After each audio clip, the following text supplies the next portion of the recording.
Hello everybody, here I want to explain you about punctuation mark. Pay attention to me. Actually, this is the second part because the first part already explained by our lecturer in the last meeting. And for the first is hyphen. Hyphen atau tanda hubung berbentuk garis vertikal. It has two uses. The first is connecting two words forming adjective modifying nouns, yaitu menghubungkan dua kata yang membentuk kata sifat yang memodifikasi kata benda.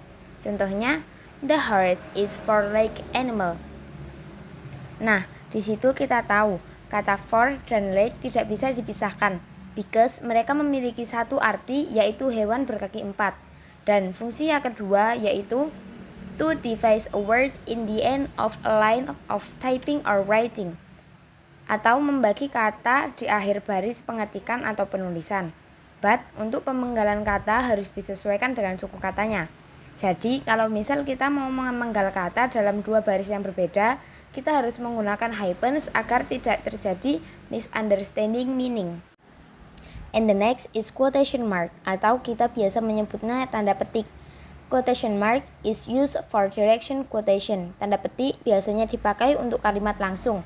For the example, Tom said they are the exchange student from Japan. And next is parenthesis, or usually we say it tanda kurung.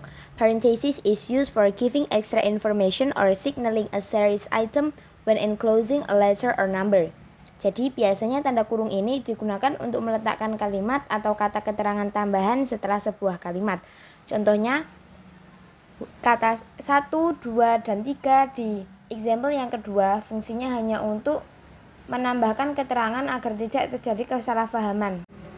The next is apostrophe. Apostrophe adalah tanda koma atas. It has two main uses. The first is used in contraction I'm, there, well, done, and won. And the second is to show possession or ownership by adding letter S. Fungsi yang kedua adalah untuk menunjukkan kepemilikan dengan menambahkan koma atas dan huruf S setelahnya, seperti Anna's book, Gary's pen, etc. And the last is capitalization. There are 10 functions of capitalization. The first is for beginning a sentence. Jadi, di awal kalimat kita wajib menggunakan huruf kapital seperti yang ada di contoh. Many kinds of book are exhibited, and the prices are very reasonable. Di awal kalimat kita wajib menggunakan huruf kapital. Dan fungsi yang kedua yaitu untuk menuliskan nama orang, nama tempat, atau nama tempat bersejarah. Contohnya, Inayah and her family had lived in Padang for 10 years before they moved to Malang. Inayah dan Malang wajib menggunakan huruf kapital karena Inayah adalah nama orang dan Malang adalah nama tempat.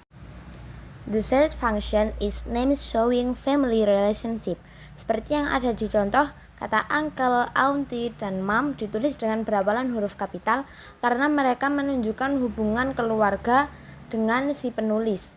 Dan fungsi yang keempat adalah untuk menuliskan titel atau gelar seseorang seperti profesor, manajer, dan lain sebagainya itu harus diawali dengan huruf kapital. The fifth function is name of days, month, holiday, and festival must begin with the capital letters. For the example, Saturday, Eid Mubarak, May, Thanksgiving Day, etc. And the next function is name of product, association, and other similar organization. Seperti yang ada di contoh, karena House Representative adalah nama organisasi, maka wajib diawali dengan huruf kapital. The next is for titles of book, movie, song, and magazine. Untuk penulisan judul buku, judul lagu, dan judul majalah juga diawali menggunakan huruf kapital. And the next is nation, nationality, and language. As in the example, Japan, French, English, and Spanish yang merupakan jenis-jenis bahasa ditulis menggunakan huruf kapital. Untuk fungsi yang selanjutnya adalah races, religion, and its believer. Seperti nama-nama agama dan kepercayaan harus diawali dengan menggunakan huruf kapital. Contohnya Christian, Hindu, Islam, etc. And the last function is field of study school courses.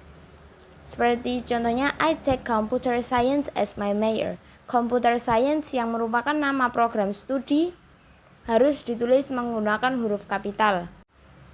Okay, thanks for your nice attention. And if you found many mistakes for me, forgive me please, and see you later.